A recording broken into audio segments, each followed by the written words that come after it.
Yo, what's going on out there? Speed Gaming, the Cinco. That's right. It's time for Final Fantasy VI. Worlds Collide on a Worlds Collide Wednesday. It's the Final Fantasy VI Randomizer. I am the Schwans27. I am joined in the booth today by Turdsman. Turdsman, how you living? Pretty good. It's a little warm around here, but I'm looking to watch some cool Worlds Collide tonight. Excellent. So, what do we have in store for our runners tonight? I see 3 of them on the screen. Is there anything special that we've got going on, maybe coming up in a couple of weeks or so? Well, I'm glad you asked. This is a run of the Serpent Trench-based flag set for our Kefka Grand Prix Deluxe coming up here in about 2 weeks, I think. Yeah, so registration does end July 21st. So that is not this upcoming Sunday, but next Sunday. You got to be there. You got about a week and a half left to register before our 8-week event kicks off. So what is this Kefka Grand? Well, first of all, what the heck are we even doing? What is a Final Fantasy VI randomizer? Oh, goodness, yes. Final Fantasy VI Worlds Collide is a randomizer in the style of an open world sort of scavenger hunt.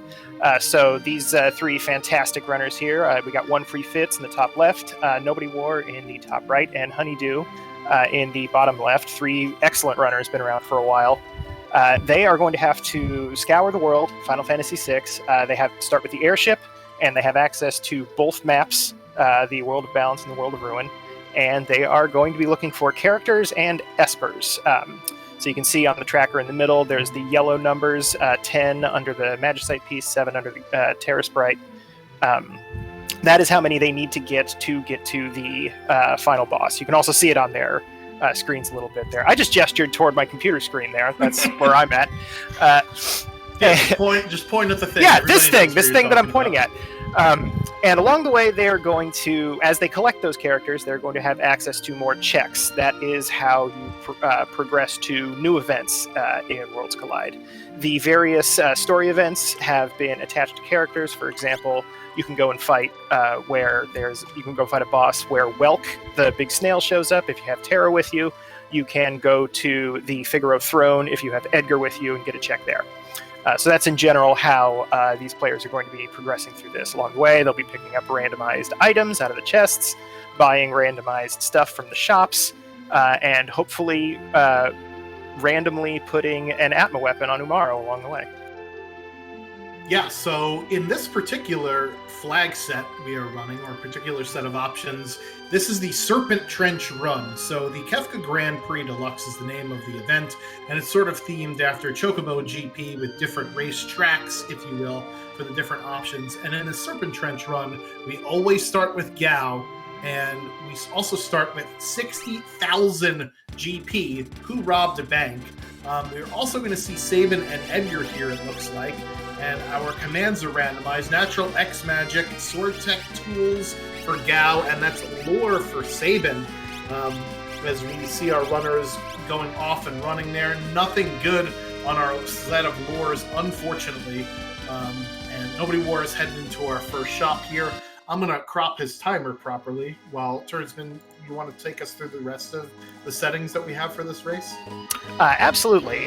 There are a bunch of changes. If you're familiar with our Ultros League standard race set, that's a good place to start. Let me pull up this card real quick. The Kefka unlock is a little bit tougher. Normally it's 6 characters and 9 espers, and this one's 1 extra for each. You get a skip, which allows you to bypass about 5 to 10 minutes of the walk through the final dungeon if you complete the Serpent Trench and fight 12 bosses. So our players are going to be wanting to find both of those things, which is a little insidious because there is not a boss at the end of the Serpent Trench. So you have to do that in addition to finding the 12 bosses. Can't do them both. Automatically start with Gao, 60,000 gold pieces. I'm thinking Gao probably got some sort of like bank error in his favor type situation. That's my guess. It's one of my favorite Monopoly cards for sure. It's fantastic. So the 60,000 gold pieces, however, isn't as exciting as you might think because shops are 5,000 GP for any item. That is everything. A tonic costs 5,000 GP. A Valiant knife costs 5,000 GP. The item will be whatever. That's how much you're going to spend on it. So that's going to be a little bit tough, which also means that they sell for half of that. So you can trade 2 items in for 1. Not too bad. Shops so aren't. It's considered a barter seed. Is that the colloquial? I believe term? so. Yeah. Yeah. And starting with 60 isn't too bad for a barter seed. Honestly, that's earrings are maybe going to be a little bit less popular in the beginning, but we'll see about that. Start with a bunch of extra rages. Enemy level HP and MP scaling is characters, espers, and dragons times 2.5. So the strength of the enemies, both bosses and regular encounters that our players are going to be running into, they're going to get tougher the more characters and espers they find. And the one thing that is not on this that you just couldn't squeeze it in to make this whole thing look good. Chests are randomized at 10% instead of 20%. Now, what this means, and I confirmed this before we got on the air because I get this wrong a lot. The items are shuffled, and then 10% of them are replaced with a random item. So more randomization typically means you're going to be finding better stuff in chests because a lot of the really powerful in-game equipment is found through some sort of event rather than in a chest itself, unfortunately. Yeah, so we did see a couple things here in the early game. Both One Free Fits and Honeydew went to go grab that Esper on the Figaro throne, which is where Nobody War is heading to now. That is Golem, so we are going to keep that in mind for the very end of the game when we talk about the final Kefka fight. Additionally, when we have Edgar in the front of the party, we get a half-price discount. Ooh! Oh, that's cool. That's handy. What did we miss? Oh, no, sorry. I completely forgot that the Edgar yes. discount would apply to this. That's really handy in a barter seed. Yeah, so everything in the Figaro Castle shops are half off, and everything in the World of Ruin South Figaro shops are also half off. So like elixirs, for example. Yeah, so 2,500 GP is that shopkeeper is magically selling us less stuff. So in these types of seeds, Turdsman, I tend to value my shopping more than my looting. However, we do need items to trade with, right? This is a barter seed after Yes. all. So we'll have to loot just a little bit, but I am trying to find something much better in a shop because shops are 30% random, whereas our chests are only 10% random. So I think we'll see our runners do a little bit more shopping than usual here. We also don't have great abilities. We do have sword tech, which will be nice if we ever find Cyan to unlock that entire tree of it. We do have tools, and I did see a chainsaw floating around somewhere, which is a pretty good tool. But other than that, we have to try and figure out what our characters are going to be doing this seed here. Yeah, not having at least one powerful ability at the start is kind of a bummer because that means that you're definitely going to need to find either some breakable rods. There was a thunder shield that was floating around. That might be a good way to short circuit a boss to get a few levels under your belt. But you'll want to find something breakable. Any of the rods, super balls will do in a pinch. You can go fight a dragon, get super tough before you go fight a boss, or a good weapon. Yeah, so the only interesting thing is that elemental shields, elemental rods, super balls, illuminas, and experience eggs will not be in shops this seed. So if you're looking to do a get-rich-quick scheme, you probably won't find it through shops. You might have to do some other shenanigans to sell your soul. I did see, however, that most of our runners we got a nice synced-up bucket pull there. I did see that we did find dried meat, so Nobody War is going to head right to the Veld right away without fighting anything else, which means he'll get that lowly Lobo. Boo in the chat pointing out one of our admins and event runners. Thank you so much, Boo, for coming up with this event. I think, I can only speak for myself. I don't care about anybody else, but I'm really very excited for this particular event. Oh, absolutely. A heck of a lot.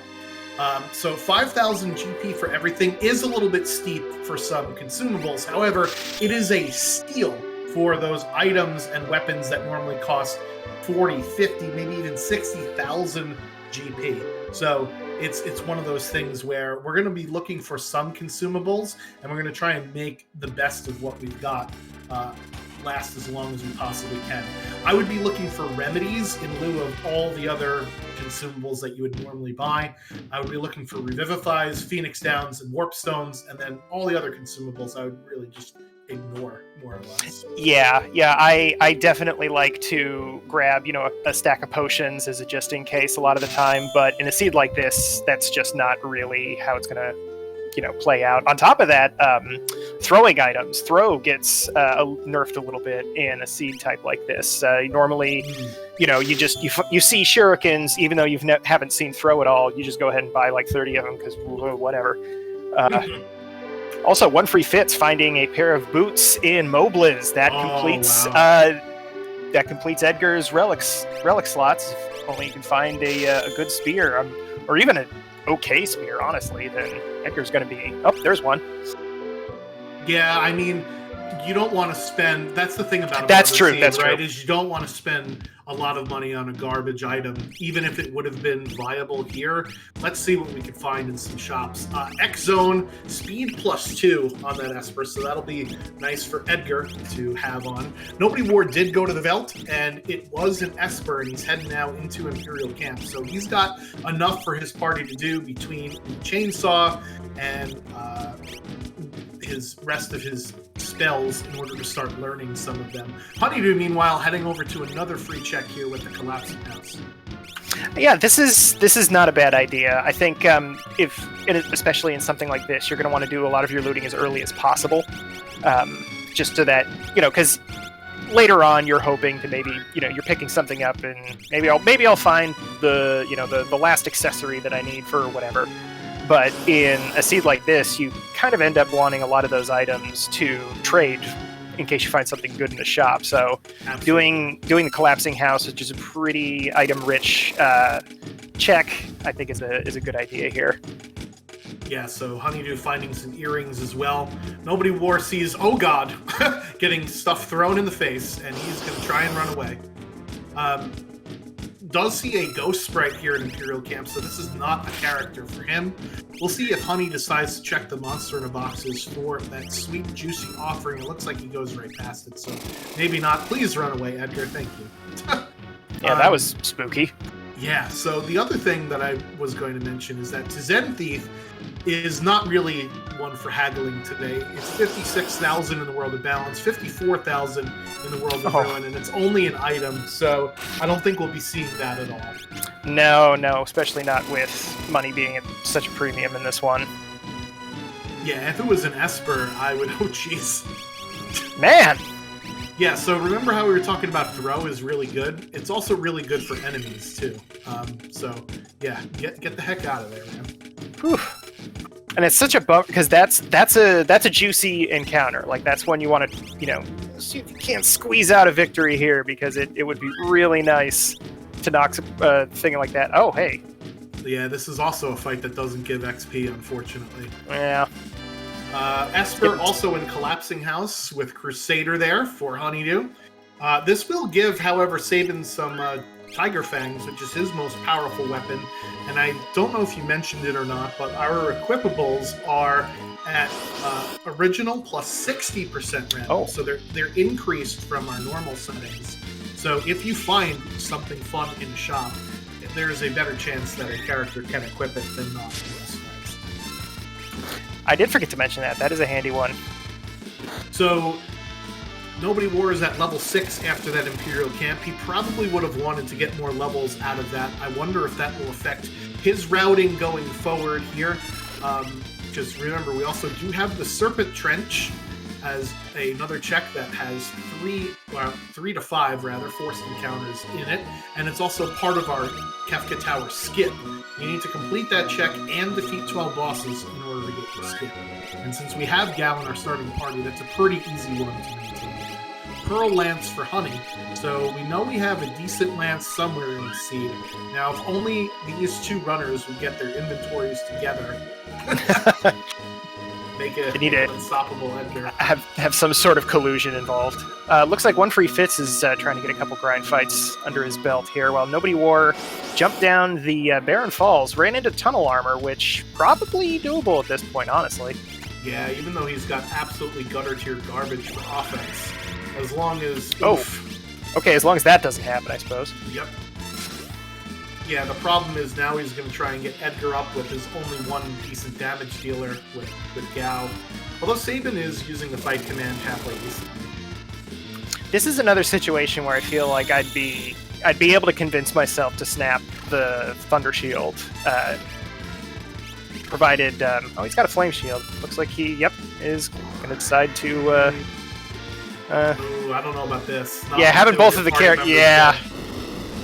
But you know what? Sometimes you gotta get through a fight, and it didn't even kill Tunnel Armor anyway. So, yeah, that's some bad news, and we'll see when the last time Nobody War saved was. Because unlike in the vanilla game, in Worlds Collide, if you reset, you don't keep the levels that you had when you decided to reset. So that may cost him a little bit of time here. Hopefully he can get Tunnel Armor dead. Come on, Gao.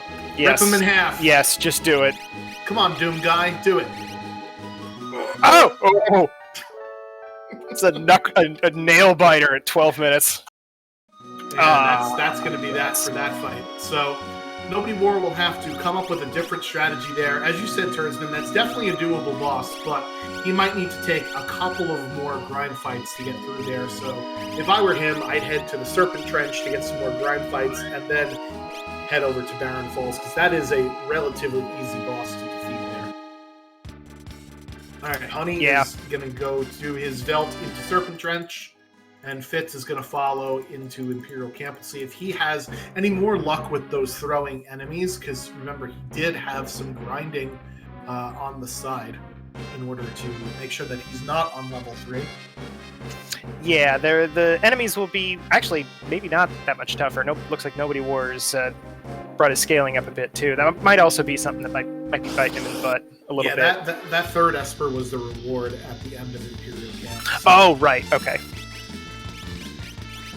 Alright, taken off the Moogle Charm, so we do give our runners 3 Moogle Charms to avoid encounters, but they can always take it off if they would like to get some levels under their belt, and that's what Fitz was doing before. And this is another bad situation here for Nobody War. Alright, Honeydew does get his Esper from the belt. We'll see if they go through the Serpent Trench here. Noticing a lot of tent usage, which is kind of interesting. I didn't think about that. Sleeping bags are another item that you usually buy a giant stack of, and in this case, it might actually be a better idea to just buy some tents instead. Yeah, absolutely, because one tent will heal your whole party for 5k, whereas you need to buy 3 sleeping bags for 15k. Yep. Yeah, Nobody War having to nope out of that fight. Heading over to Famasa, it looks like he's going to check out some more items and some more shops, try to juice up one of these characters a little bit more. Hopefully Sabin. I think Sabin's kind of dragging a bit in most of our players' runs here. Yeah, so Nobody War does have those Tiger Fangs on Sabin, which a lot of our other runners do not have. That's true. So for him, it's actually Edgar that's not... is the odd person out here, because they have not found that boots or that horn or that pearl lance either. Yeah, looking through it too, I think One Free Fitz might be the only one to have found that second elemental shield. I know Nobody War's got a flame shield that he tried to use on Tunnel Armor, and I think Honeydew just has that flame shield as well. So, ooh, hey, Minerva's. Yeah, unfortunately, only one of our users can wear those Minervas. Minervas will nullify out 4 elements and give reduction to the other 4. Alright, through the Serpent Trench we go, and we have another fight. Oh, no. We don't want to fight. That's a bad a lot of these checks with forced encounters in them are pretty gross so far here, huh? Yeah, I'm not necessarily surprised that it's usually when it rains it pours with this game. For some reason, it's probably just confirmation bias, but it always feels that way. If like, oh, okay, the grind fights in the Imperial Camp are kind of brutal.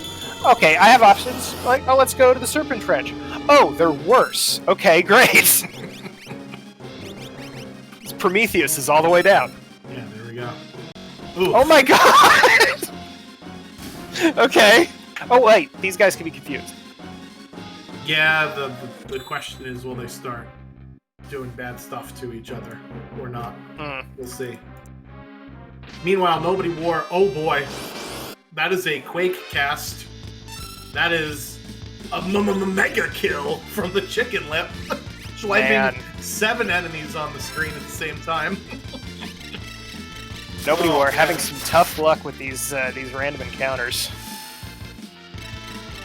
Oh man, that's brutal. I don't even know. The Chicken Lip has Quake in the vanilla game, but they have to be kind of beefy to actually cast it. Does Muddle take from like their old move pool, or would it be still consider the new attacks that they have? Or is just the levels just enough? I guess it is 2.5 instead of 2. Yeah, so Nobody War's enemies right now are... oh, this is nice. Thank you very much for doing that to yourself. Nobody War's enemies right now are pretty high leveled, right? They are 6 times 2, which is 12, and half of 6 is 3. So they're about level 15, and his party is only level 6. Ooh, yeah. So he's going to have to figure out a way or a place to get a Grind Fighter 3 underneath him in order to continue here. And he's going to go through the Serpent Trench, which is Honeydew is finding out is kind of a bad idea. So we'll see if Honey gets through this or not. Now the Hemofight seems to be happy to use Rasp instead of something particularly more brutal, but we'll see how long that lasts. Yeah. So the other thing in this flag set, which is interesting, since this is a barter seed, I am going to be way more often finding the healing spots from around the world. So you saw one free Fitz there. Before he went into the Imperial, the Collapsing House, he talked to the Innkeeper, and the Innkeeper gave his party a heal. So that's real nice heads-up gameplay knowledge to not burn a 5k tent in a spot where you didn't have to. Yeah, that's anything that you can do to save a little bit of money in barter seed tends to be the right call, which is strange because that isn't necessarily how you would play a regular seed. It's a pretty distinct difference. Like, you sell a force shield to buy a stack of sleeping bags. It's it's madness. Yep. Well, that's the thing. You can basically take off your party starting gear, and you can afford like a Minerva or something else. And we have to thank the enemies for Nobody War imping and then unimping his characters. Love to see it. Honeydew bringing out some game knowledge here, revivifying the undead enemies on the screen. Same thing with one free Fitz there from that monster in a box. So that's another set of Tiger Fangs for him, and he's going to get his 4th Esper here. Runners basically have been following each other's footsteps. I know Nobody War went to Mount Colts before he took a wipe there. Where would you go if you were in this situation? What checks would you sort of be looking for? Would you want to do, Edgar's loop of 3 checks with the dragon? I mean, want is a pretty strong word in that sentence. Would it be a good idea to? I don't know. I think maybe trying to getting that thing out of the way usually tends to be a little better since there's a dragon down there. You can get a pretty decent item off that dragon, potentially a bunch of experience if you can manage to take him out. But I think honestly, I'd be making a lot of the same decisions that our runners are tonight. The random encounter checks are very, very tempting as early checks because you can, you're a little bit more likely to run into something manageable. Tonight notwithstanding. Right. But it's the good idea, I think. I might have checked the Phantom Train a bit before going to the Imperial Camp, however, because my main thing is I want that 4th character, and I want him now. Right. I want to see if... yeah, exactly. Call today. I want to make sure that I know what that 4th piece of the puzzle is going to be, because the access to abilities that you might have could completely change how you can approach a check. Like if our runners, happen to run into like a Setzer with, I don't know, let's say, I don't know if Magitech is in these, that'd be a perfect example of this. Like, that gives you 3 elements and a heal. You know, Yep. now you have a character that is darn near guaranteed to be able to fight a boss with Right. a decent damage output. So we did see in Nikea, which is where you end up after the Serpent Trench, that both Honeydew and Nobody War found some Dragoon boots as well. So I expect with the addition of that Dragon Horn that we have yet another build for some of our runners here. So hopefully that will help out in some way, shape, or form. Honey heading into the Imperial camp to get their 4th Esper. Fitz already has theirs, and Nobody War is looking for another avenue to get ahead. Maybe the Phantom Train is the answer, because you can go up to the Ghost on the train and say, "Fight me, bro," and they will oblige. So maybe that's a good place for him to grind while he's doing a check as well. It does kind of function in that same way, and it's a little bit. Now you have to do the 1 guaranteed, but after that you can pick as many of the ghosts that you want to fight, and you know exactly what you're going to run into every single time, which is very nice. Yep. All right, so Nobody War is going to go after Tunnel Armor, Electric Boogaloo version 2 here. Yeah, I think this is going to go a lot better. Edgar's learned some spells in the meantime. I believe Nobody War has at least 2 pieces of Merton protection that I've seen, and Edgar knows Merton, so... Does he really? Wow. That's pretty awesome. Yeah, I don't know if it was natural, if it was on an Esper that I missed. I know Nobody War picked up a bunch of them really quick. So yeah, the Phantom Train also has that area where you can actually go to the dining car and restore your HP and MP. I've only done that once in a race, and it's because I had to. Right, yeah. To cure my characters from some poison damage, and I had no antidotes or anything like that, or sleeping bags or tents. So you got to do what you got to do sometimes. So Yeah. it looks like it's going to be X Magic Fire for Edgar and some chainsaws, so Nobody War hopefully will get past this. Fitz getting the bad news about the encounters here in Serpent Trench. There was an Atma weapon on the other side. That will not come into play, I don't think, Turdsman, until much later on in the seed. Oh no, it's you love to see it. I'm honestly very happy to see any defense ignoring anything, just in case you run into everyone's favorite friend, Magimaster. But it's not going to be worth swinging until I want to say like level 25 minimum. Yeah, and even then, sure. like. Ugh. All right, so that is Esper number 4 for Honey, and Nobody War getting past Tunnel Armor there at Barren Falls, getting over the hump. So if this is a character down here, despite all of the struggles that Nobody War has had early on in the seed, he's going to have a leg up on our competitors because he's going to have a 4th character in the party, and last time I checked Turdsman, more characters in the party means more damage. I don't know if that's math or...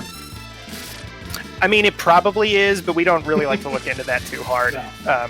It ruins the magic. Don't want to math on stream. No. Unfortunately, it is an Atma weapon. Yeah, throw that one back. Throw that back into the waterfall. It goes in the square hole. Make a wish. I wish that this would be something else that I could use now, please. All right, so the options that we have left are Edgar's World of Ruin loop, so that's Figaro Engine Room and Ancient Castle. We also have Mount Cults, which we started but never finished, and Phantom Train. And then the only other check that we have is a non-character gated check, Kafka at Narsh. So those are our 5 spots where we could have a character, and Nobody War is going to give us some new 411 here about what's in the Phantom Train.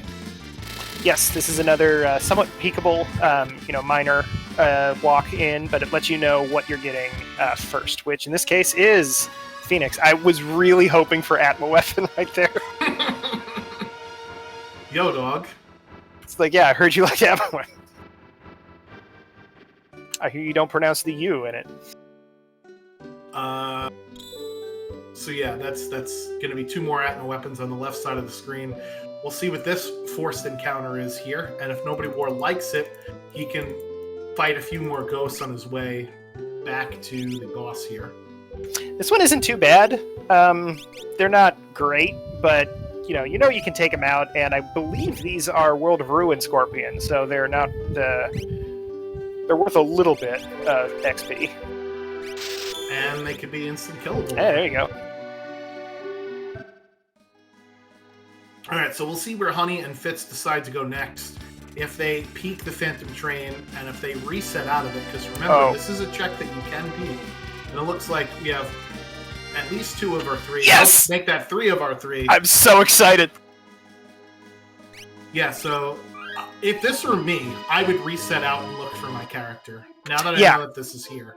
Yeah, honestly, I would just keep the information and to know about it later. Because you need a lot more espers and characters, and you tend to have a little bit too much of one or the other near the end. You know, a lot of runners decide to just take an extra check or 2 just for the additional power that it gives you.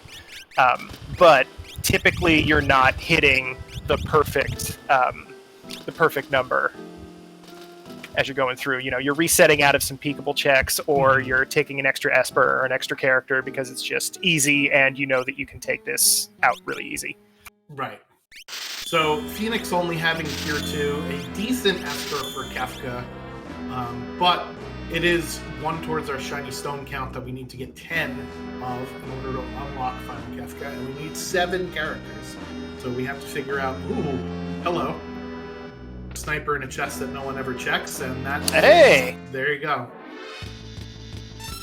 Yeah, let's put an Atma weapon on Gao. It's for funsies. I mean, he doesn't have an attack command. No. So yeah, nobody wore not. It doesn't look like they took any extra grind fights for that Miliga. It seems to be happy with what he's got, which level 13 and 12, that's not terrible. You know, you want to try to get above scaling, but being within like a few levels of it, depending on what you run into, it's not going to be too tough. Well, he does have that Boots Horn combination on Satan there with the Tiger Fangs. And that's not bad. He does have Chainsaw and Sword Tech with Gal, so we'll see what the boss is here at the end of the Phantom Train. If it were me, if I find that Atma weapon, I think I would be looking at some of these monster in boxes here for an offering. Yeah, offering it pairs best with Atma weapon and Valiant Knife. If I find either one of those weapons, I start checking the monsters in a box. Very, very formidable. Not formidable. It's the wrong word. Very fortunate. Different F word. But not that F word. No. Very fortunate enemy here with Narapa, and now Nobody War's offense is starting to turn on there with that juicy, juicy sniper prop. Yeah. The chainsaw, instant death. Yes, let's go. So hopefully that is a big bucket of XP for him to maybe catapult himself. Honeydew showing off some tech there. Both the head and the shell of Presenter is actually instant deathable. So if you X-zone it, you could actually grab not 1 but 2 Dragon Claws from that fight. If you want them for some reason, I guess selling them is the reason you want them. and in this seed that doesn't even necessarily give you as much. There, you know, right. There are worse stat sticks that you can put on Gao, for example, but right. They not are much decent. worse. They're okay stat sticks, and normally they sell for pretty good. It's like 15 to 20. But unfortunately not in a barter seed here. Nobody War giving us the Mount Colts play once again, so we'll see what the boss is here, because the last time he had to nope out due to some enemy encounters. Now, with the fact that bosses count towards your Kefka Tower skip, does that affect what type of checks you would be looking to do here, Turdsman? Does that sort of favor your boss checks over your non-boss checks, if you will? Oh, absolutely. I love the skip. It feels good just to get that out of the way. It's just vibes part up front. Like, it just feels good to click statues and be like, yeah, I'm not doing any of that walking. But if it's something that you can plan for, it's a really powerful tool. You know, this is a speed run, and as such, you want to save as much time as possible. And if you can get access to skip by the end of the game, then that's minimum 5 minutes extra on your clock. So that was great. Another instant deathable boss here at Mount Colts with Leader, and our character is not there. So Turdsman, we have Figaro Engine Room, Ancient Castle, or Kefka at Narsh left for our 4th character. Who do you think it's going to be, and where do you think it's going to be? I would definitely be checking the top of Narsh at this point. You know, recently saw the pro strat for that, which you save on the bottom of Narsh, and that way if you run up there and you don't like what you see, which honestly, if I don't see a character up there, I'm not bothering with that right now. And then you just reset. You're back at the bottom of the mountain. Everything's fine. You only spent like a minute or so walking up there to get that information, which is very important information. It looks like Nobody War is going to grab it for us. That's Realm in Umaro's cave. What is a young child doing in a Sasquatch's hole? I'll let you ponder that question. I think the dead Sasquatch next to I think the dead Sasquatch next to her probably answers that question. All right, so Nobody War heading up here for Kefka at Narsh. I personally think we're going to find our next character at the engine room, and it is going to be Celeste. So I don't think we're going to get one here. Yep, that is an imp. So Nobody War going to hit that purple reset button there. So have to go through the Figaro basement, no matter what. I'm going to say it's actually going to be in the ancient castle at the bottom, and Pearl Earring called it for me. I think it's going to be Umaro in there. Honestly, that's a very easy 5th character. Exactly. Realm only has 2 checks that she opens up, so that would lead to a very easy 6th character, which could then lead to a 7th character. Nobody War, unfortunately, doing the smart thing first and checking this one. We got to peek this first. We'll see if he bothers going through the whole thing. Taking a gander at the shops first, which means probably going to let this rock if he finds something good. Here, so at least it'll be progression. I would also reset out knowing that this is not a character and come back later. But then again, I'm pretty reset happy. I like my peekable checks, so other people are like, this check is fast, just do it. And they're not wrong. War's mantra is here. Not wrong in this scenario, although I might at this point maybe not be as interested in the chests outside of the monsters for finding the offering. Yeah, so we do have. So let's run down our party composition as we get a peek here to see if I'm right or wrong, because we can see what this character is. It is Locke. All right, so we have somebody that could use that Atma weapon at some point. So that is Locke. Is going to be the reward for our engine room there. So other than the Atma weapon, we do have some decent spells, not great ones, some tier 2 ones in Pearl. We have Chainsaw and Drill from Tools that will last us probably into the mid-game. We have a jumping Dragonhorn user, at least on everybody's party. So we still need a couple of more builds here to round out our crew, I think. Yeah, Gao needs something to do, and I think... Yeah, the Nobody War is not really doing much with Edgar, I think. There's some spells being thrown around, so Edgar's picked up something to do, but Saban's jumping. Atma weapon probably later on. Yeah. Well, I mean, everybody's going to get this Locke, it looks like. So, Locke is on the like he's in the linear path. That's very interesting, actually. Oh, here's something that's interesting. One free fits landing outside the Coliseum. So when worlds collide, the enemies that you fight and the rewards that they give you are randomized, and we do give a menu to see what you'll get for what you'll bet. However, our menu is only 100 to 120 out of the 255 items, so we'll see if he can dig something out of the Coliseum. This is always fun. Trash. Rough. Red jacket. Red jacket. I might be willing to try for a red jacket. I might also be willing to try to just do this. This is fun. Just bet something random and see what you get. Veteran's not what you want to see on the other end of that selection, unfortunately. Okay, this is Coliseum AI at its finest here. Meanwhile, we get an octopus on top of tentacles, so that's fun. Okay.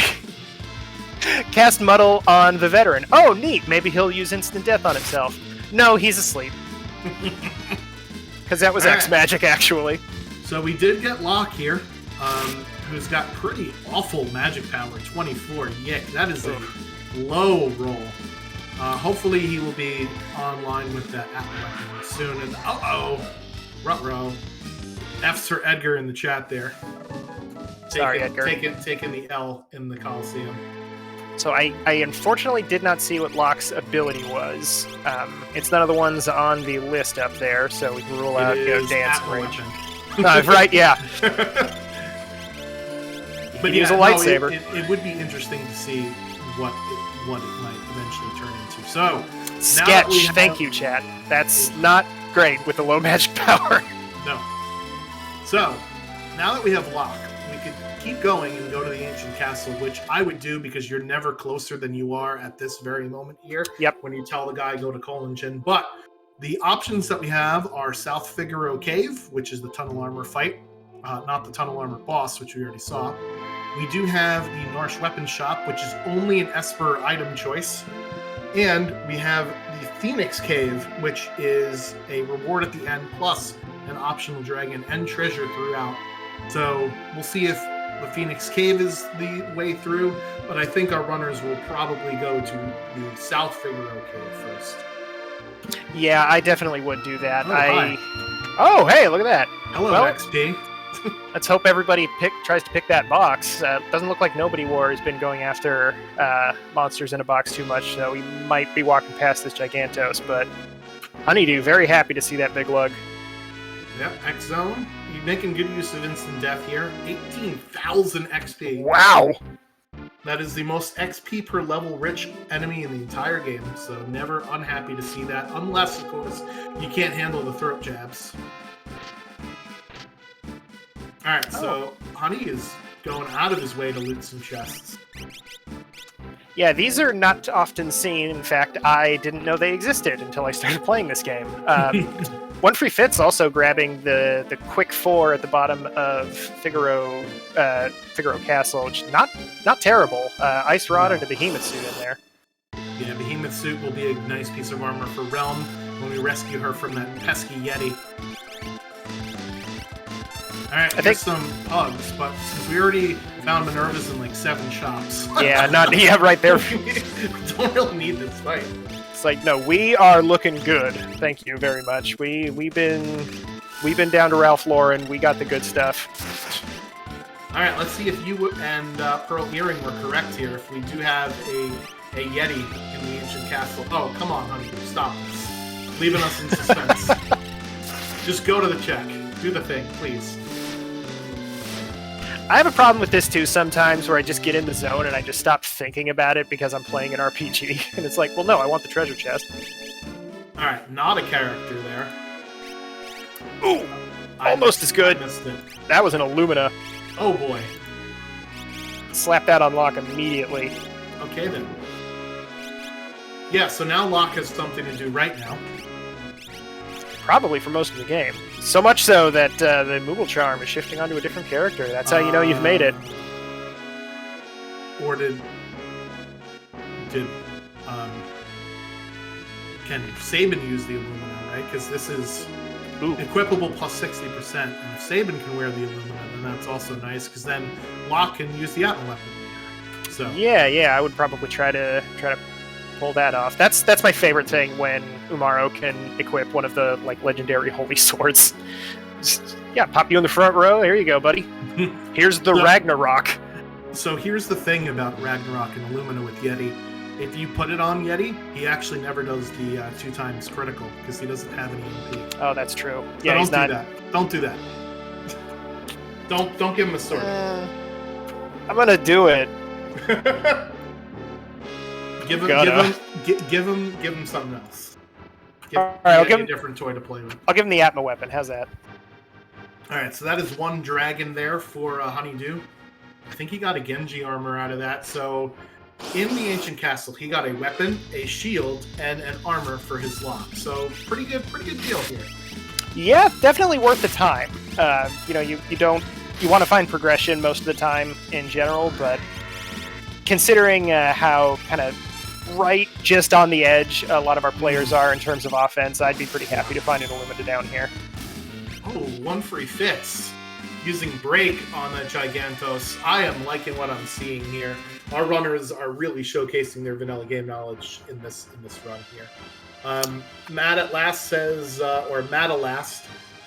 neither Sabin can use the Illumina nor the Atma weapon. So as soon as you find a 5th character, he's he's going to be jettisoned probably from this party in lieu of somebody else. Yeah, he's looking like he's probably not going to be making the cut, even though he's got lore, which, you know, it's rough on him because his magic power isn't that great. But Pearlwind, yeah, Exploder, Pearlwind isn't too bad on him. You know, Big Guard's good on anybody. So yeah, Nobody War did run into some difficulties early on in the season, has persevered here.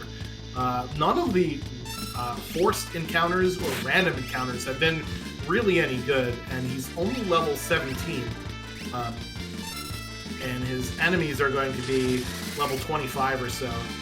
He's going to have to figure out how to close that level gap at some point.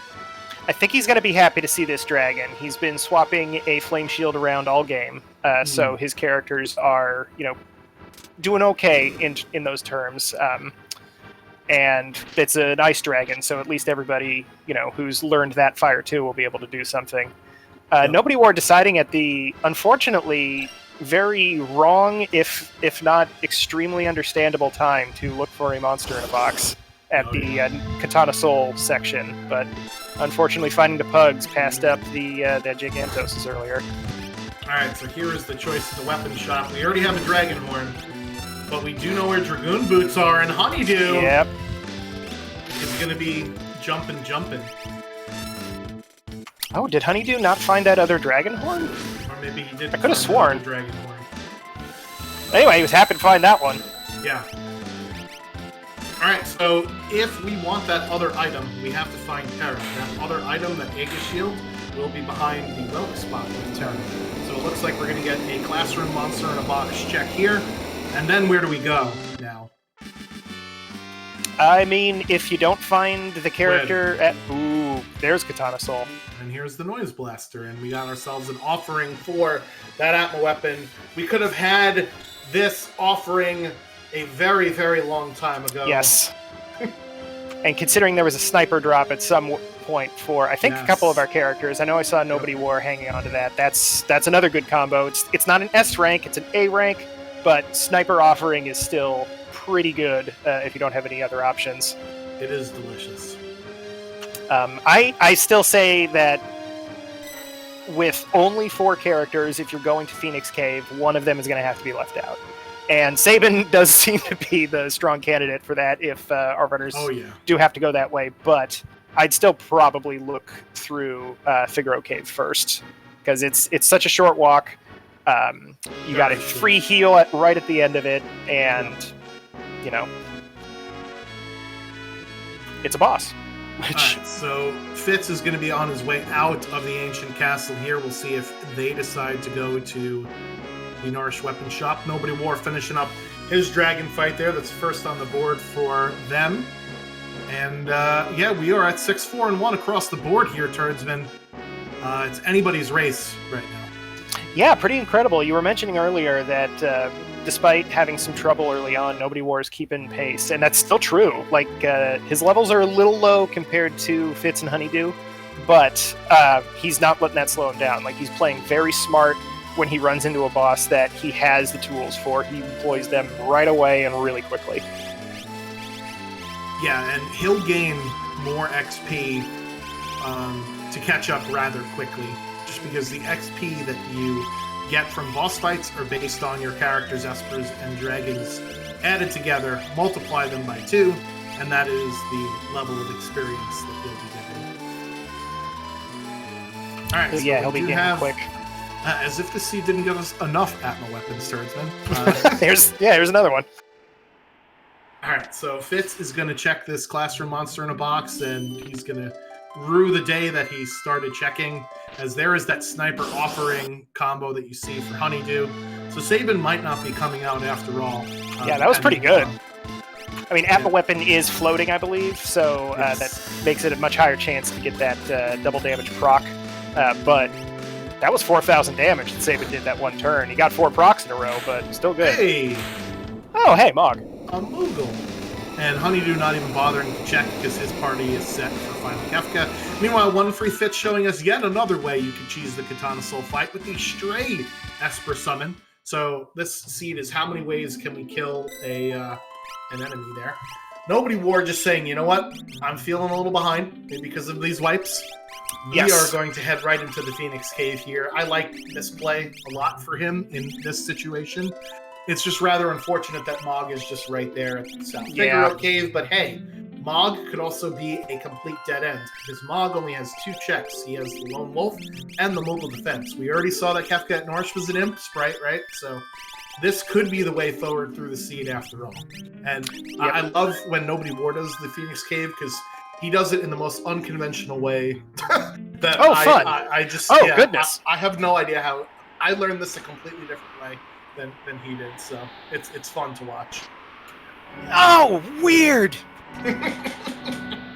Yo, that's good though. It might actually be faster. I don't know. We'll have to ask him about his Phoenix Cave speed strat afterwards. All right, so 1 free fits. I didn't actually see what he took, but it doesn't really matter because it's not going to help him out towards his goal.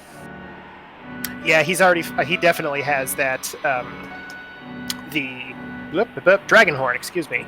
So that's already on deck. Not too excited to see that. And Age of Shield, not bad, but there's been a pretty decent amount of elemental shields floating around at this point, so Age of Shield might not be the best in the slot.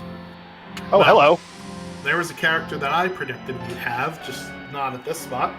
There is Celeste for Honey, and that is character number 6 here. If we really wanted that economizer, we can get it in the World of Ruin, Moogle Mines, but I doubt we will see that. 1 free fits, however, is continuing up the World of Ruin to get this dragon and then the Tritok Esper or item. So there's 2 checks actually up here. Yeah, this is an interesting play. Not having Umaro means you can't do the third thing back there, which we know is Realm. Getting the extra dragon fight's pretty nice, but I don't know. I'm not sure if I would do this or if I would save it for a rainy day when I need 1 Esper left. Yeah, it's weird because we know what is behind the Umaro spot, right? So it's one of those things where if my next character is Umaro, then this is a move that feels really bad because then you have to go back up there, right? But if you don't need another Dragon Horn, if this is Atma Weapon and Dragon Horn the Seed presented by Turdsman, who rolled this piece of. Oh yeah, this is my fault. This is a Turdsman special here. All right, so we are going to get a dragon from Nobody War here. Oh, Flare. Hey, Flare solves a lot of problems at the very least. It's not the fastest spell in the world, but it'll do the trick. All right, so we have yet another Atma on screen. This time it's the Kefka Tower version of the boss. Affectionately referred to as Toilet Atma because you find him in a toilet. Unfortunately for us, he is not made out of paper towels. No, he's made out of hatred. A strange boss, honestly. Fire, ice, and bolt do standard damage, but anything else will heal him. So that lock swinging an Illumina around actually becomes a bit of a liability, because if that proc goes off, then that's an extra 5,000 some odd HP for Atma that you have to chew through. Yeah, not fun. The one time you don't want the proc to happen. Yep. Alright, so we did get another Esper there out of Kefka at Norsh. We did get a Force Armor from that Dragon Drop. Not really what we were looking for, unfortunately. Yeah, we'll and see what's at the end of the Phoenix Cave. This is going to be interesting, because this is going to be the thing that puts Nobody War behind the other runners or not. And it looks like... Oh, hey, there's this, got an experience egg at minute 50. Congratulations, we'll 1 free fits. For that. I mean, I guess you could put it on your Atma Weapon user. So that was Phantom at the end of the Phoenix Cave, so not all is lost for Nobody War. I don't think anybody else is going to get that Esper, and that Esper has got a lot of utility in the Final Kefka. There's 3 tiers that you could essentially use that Esper in to help you out. So it looks like Fitz is also going to do the Phoenix Cave dive, unfortunately for him. So this will be just an Esper and perhaps another dragon. Meanwhile, Honeydew hopping into the Magitech factory, hoping to get 2 Espers and 1 character out of this. I like this a lot. Well, the options for him are pretty limited, right? They are the South Figaro basement, right? That is a check that we haven't seen yet. The Opera House Disruption, which is rather lengthy. The Phoenix Cave, which we've seen our other runners do. And then this here, right? Because we've exhausted Mog's options. So this is basically it for Honey. He's banking on the fact that this is the path forward through the seed. And I probably would have checked South Figaro basement first, but I'm also okay with just saying, you know what? I'm just going to do this no matter what. So... Yeah, that's true. I might have checked South Figaro basement first. I don't know. Honey might be a little worried about the scaling. It doesn't look like they're doing too bad here in terms of both defense and offense. So I might have been more interested in grabbing that. If for no other reason, then you're just going to get a little extra XP out of enemies, even if it's an Esper you don't care about. Yes. So let's check out our boss counts here. One Free Fits is at 5 bosses. Honeydew is at 6. Nobody War is at 1, 2, 3, 4 bosses. Yes, I can count 4 bosses. So in this flag set, you really want to just get to 9, because there are many bosses you could fight in Kefka's Tower along the way, and the ones at the statues you have to fight anyway, right? So what you can do is you can put your whole party in at the entrance, fight 3 bosses, and then skip to the statues afterwards, with having the Guardian spot and the Poltergeist spot already taken care of. So there's a lot of shenanigans you can pull in seeds like this where you have a boss requirement for skip. Yeah, there could be different ways to utilize... Excuse me, sorry about that. Utilize the lower floors of Kefka's Tower to grab a couple extra pieces that you might need for your skip. And it looks like Fitz is also going to fight this dragon. Going to get there, I want to say it was a Force Shield? Or no, Force Armor. They're levels, really, at this point. Learning spells. That is probably more paramount to him. Alright, so that is Shiva at the Ifrit Shiva spot. How convenient. Yeah. And we're going to continue onward in the Magitech Factory, so there are 2 more spots where we can get rewards from. Yeah, we'll see if Honeydew decides to go through the whole thing. I think I might, just because in general, it's been 1 character per stage, of the seed, where you find Locke, and then Locke has 1 character on his downline. You find Mog, and Mog has 1 character on Mog's downline. Then you find Celeste, and Celeste has, you don't know, but yeah, I guess you only really need 1 character at that point anyway. But right, it's pretty linear, unfortunately. Which has been interesting. Our runners have been going down similar pathways, but they have pretty distinctly different schemes right now. Like Honeydew is very weapons focused. Has Edgar jumping with the Pearl Lance. I think Fitz also has Edgar jumping with the Pearl Lance, but is casting a few more spells. Whereas Nobody War seems to be very magic heavy. Yeah, well, we do have that Illumina that will be put to good use for Locke. I don't think he has the levels yet for the Atom Weapon, which that's true. Would be a solution for him, right? So yeah, they might have a character pivot once they start getting closer to 30. So Nobody War gets his Mog. Mog with capture. Yay. Boy, this is...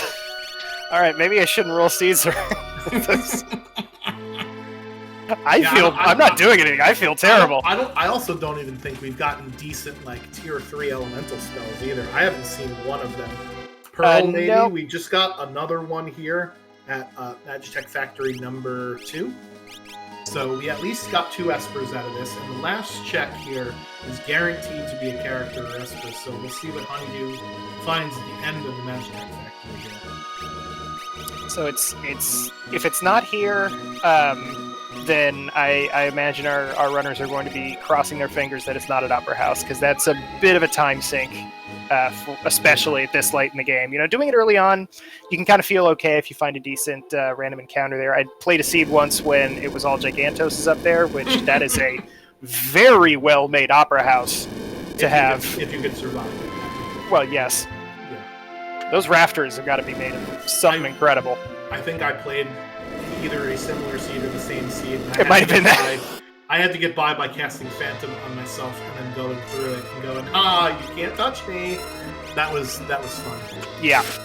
Yeah, actually, I remember doing the same thing. I think that might have been the same scene. Speaking of fun, we've got the minecart ride, so it's 3 forced encounters and then 1 boss. And then you get a story heal before you get to your second boss here. And as you mentioned, Turdsman, it's either Opera House or South Figaro Basement for our characters. I think we've exhausted all of the other options. I believe so.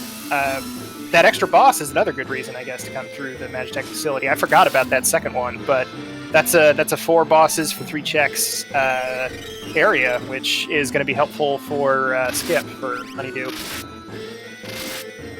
Yeah, they're going to have 10 bosses down by the end of this. All right, I will be back in just 1 second. You can absolutely down the fort. So yeah, nobody were obviously picking their Celeste. As Schwantz mentioned earlier, fun feature of Worlds Collide is these choice checks. So the rescuing Mog and then the weapon shop are available at other locations on the map. So you can find the other item for Locke in the back of the Narsh Cave in the World of Balance after you fight Welk. And you can grab that other item that Lone Wolf had in his hand by finding him in the Moogle Cave in the World of Ruin. It's a helpful little thing. Honeydew running into another Ultros down here. Not too tough. Definitely something you want to see at the end of this, because you know you're going to get through it. And you're going to have access to the delicious save point that will be at the end of this minecart ride.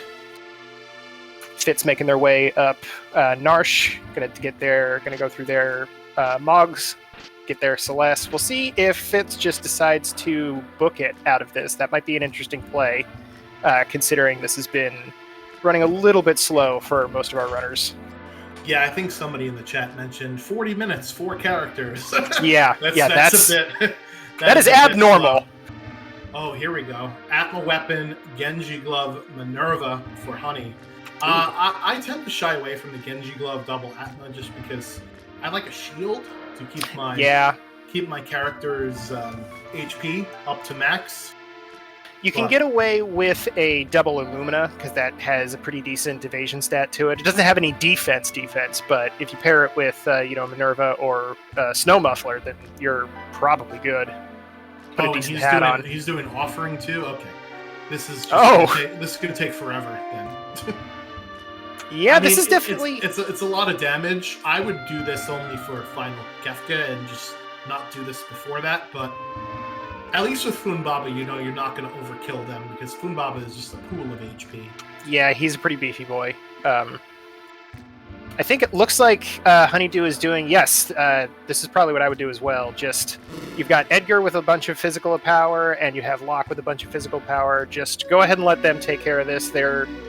Their attacks are going to take a lot less time than everybody else's, even though Edgar is swinging that lightsaber 8 times. Yeah, I wonder if Honey will rotate that offering over to Sabin for that sniper at some point later on when he's done basically, pretending he's Mace Windu. So we'll see. Yeah, that doesn't end well for Mace, so eventually you want to pivot before you get to that part. Yes. Thrown out of a window. All right, so we did get 3 for 3 with Espers in the Magitech factory. However, this means we're down to 2, Turdsman, and I'm going to be sadistic and say it is not here that we have to go catch an opera tonight. Yeah, I'm kind of leaning that way too. Not necessarily out of sadism, but just more out of comedy, the rules of comedy. Yep, fantastic. Okay, the rules of comedy still apply, and it was an economizer, so that was very funny. That's gross. Oh, boy. Let it be known that if Turdsman offers to roll your seed, people, Do not let me. yeah, just say, Do not accept checks from this man. just say, all right, I guess we're in for a long one here. I had no plans tonight anyway. That is going to put Honeydew at the Kefka unlock with one boss left, so they'll be able to go grab their skip pretty quick, I think. This might not be the worst thing in the world. Nobody wore finding Go-Go at the Moogle defense. Did nobody else do the Moogle defense? Wow. I guess not. Oh my god, they didn't. Oh boy. Okay, Nobody War has an opportunity to do something very, very impressive here. If he can get his hands on a couple of Magicite before Honeydew can get this last boss together, then Nobody War has a chance to pull ahead. Honeydew showing off why NPC is actually set to. Oh, I forgot. In this flag set. So basically, if you press Y on an NPC, they will turn into a dragon or Ultros or some other awesome thing. Some critter. Chocobo. Yeah. A Gagu, you know. Yeah. Ugh. Oh boy. Yep. All right. So we definitely know that our well, actually, we don't know that our character's at the Opera House, right? This blows my mind actually, because I thought for sure that our runner checked Moogle defense, but apparently not. So 1 free Fitz and Nobody War will be getting their 7th character probably before Honeydew is, depending upon how bad the bosses are on either side. And Rats will behave. So there we go. Ooh. This fight kind of stinks here for Nobody War. Please run away. Thank you. Is he uncursing the shield? I didn't actually see what the number was. No, I don't think any of our runners bother to get the curse shield, which is fair. Locke has numbers above the set. Oh, you're right, he does. Looks like it. It's either that or a cursed ring, and I don't think we found that either. No, and there were other sources of X Zone. So yeah, I think you're right. He's... Oh no, okay. I saw the spray. Oh. Yeah, so this is there's a Genji helmet behind this guy. This is Magimaster at home. Over on Honeydew's screen. Magi Journeyman. If that, honestly, Apprentice, probably. Yeah, so that is number 24 down, and Turdsman, we have found out, or we will find out in just a moment, if Celeste's checks were a dead end as well. Yeah, this is very exciting. This could be... Let's see what this could be a is. Huge upset. Everyone's silent in the booth. Oh no! Oh no! Oh no! It's a catastrophe! What have I done? Yeah, this is. Yeah, I would have peeked. Oh no! It's not even an Esper either. Oh boy! And Flame Shield. I mean, I'm usually not upset to find an elemental shield, but at this point in the raid, that's not what I wanted to see. All right, we are synced up pretty well on our top runners' screen there, getting Go-Go. So, if we wanted to continue on with the seed, Turdsman, we would have to go to Zone Eater to get our 8th character to keep going. Because with Worlds Collide, there is a logic to the game that says you have to be able to acquire all of the Espers and all of the characters in the seed. And since this game is character gated, that means that you need to unlock more characters in order to unlock more areas to get rewards, right? So, yes. This is going to take a shopping trip. Let's see where Nobody War goes. I would head immediately to Magitech Factory. Do not press go. Do not collect $200 and warp out. And it looks like that's where he's going. So Honeydew still might be into Kefka's Tower first. He will get the skip at this boss, because this will be boss number 12 for him. 1 free Fitz is at 8 bosses. Nobody War is at 1, 2, 3, 4, 5, 6. 6 bosses. So skip, I don't think, is going to be in the cards for him, even with this 7th boss here. So the skip makes things certainly interesting, right? It's a decent catch-up mechanic, if you will. Yeah, it's very handy to have. I think it's going to be the thing that brings Nobody War back up. I'm not sure. Honeydew might have Yeah, he's going to be a big 12. enough lead. Yeah, I think Honeydew might have a big enough lead to stay ahead. But Honeydew has skip, and he also has his requirements in about 5 to 12 seconds. So he'll definitely be in the tower first. But then it comes down to execution. And I don't know about you, and I'm not going to commentate or curse anything. But let me just do that real quick. We haven't really seen difficult bosses yet in this scene, I don't think. That's true. We've seen a Leader, lot. Narapa, Flame Eater. I think Fumbleba might have been the hardest one so far. Yeah, I guess Atma was around. Atma can be kind of unfortunate, but by the end of the game, you've probably got something. Inferno. Uh-oh. All right, so maybe okay. I'm still hoping for the curse. I'm gonna just say it. We're just gonna put him through the ringer this seed, aren't we?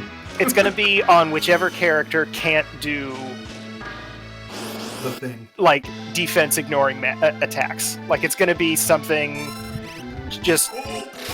Whoa. And he's also got the Genji glove.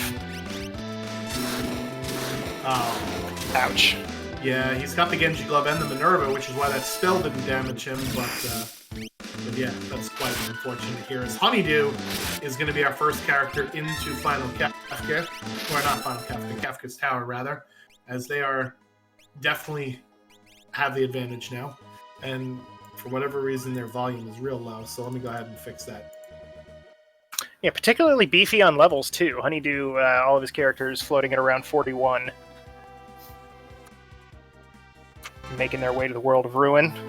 Nobody War actually takes out Inferno a little bit faster than Fitz, but they're both making this play of going into the Magitech facility to find their last two Espers, and they'll both be very happy to find them. Thankfully, the first two fights are both Espers, like our players are going to want. Yeah, so Nobody War's party is around level 33 and 34. Honeydew's is at level 40, so definitely a level advantage for him there. And Fitz's party is also a bit higher there, 38 and 37, and one of his characters, I think the Experience Egg one, is now over 45. So a bit of a level advantage for Fitz, and we'll see how much that helps him here, because this Kefka Tower Gauntlet is the part where the levels will help you, because you are fighting with a reduced party. So only one or at most two of your characters from your main group will be able to fight a boss at one time. Yeah, it's very rare that you get lucky enough to have a fodder character with the ability to do some damage. Depending on how late you find them, our players have been finding characters somewhat late. So their levels aren't going to be that bad, and maybe you have a Cyan in your team, and he's got 50 vigor, and you found a Skyrender at some point. Okay, you could throw him in the front row. He'll do 2,000 damage twice before he gets obliterated by something. But that's still pretty rare to run into. And here's a rather easy boss. However, this buffering is going to make things interesting if the snail survives. It doesn't look like it's going to. Oh, wow. Okay. I thought it just stopped attacking the face because it was dead. Yeah, me too. Yeah, this is a boss that, honestly, I cannot stand running into Welk in Kefka's Tower. It's the worst place you can do it. It still doesn't have a ton of HP, but if you can't do about 12,000 within 2 turns, it'll retreat back into its shell, and then you're just kind of sitting there waiting. For quite a while, since typically we have battle speed on at the lowest setting when we're playing this. Yeah, you don't want to let Welk go into the Gru Hall. That is the general philosophy there. Yep. Alright, so Nobody War's Sabin got hit with Delta Hit, and I don't think he has a way to cure that unless one of his party members learned Remedy. So Sabin is not going to get any XP from this fight, unfortunately, and Nobody War needs it badly. Yeah, this is very unfortunate. But another and here's another boss that I hate finding at Kefka's Tower. Wow. 2 time wastes in the middle lane. Yep. Yeah, so this is where the Atma weapon offering just, you hate to have it, right? Because you just overkilled those 2 fishes with 6 additional swings, right? Mm-hmm. So, but the good news is it was long enough for Rhysopus to come out.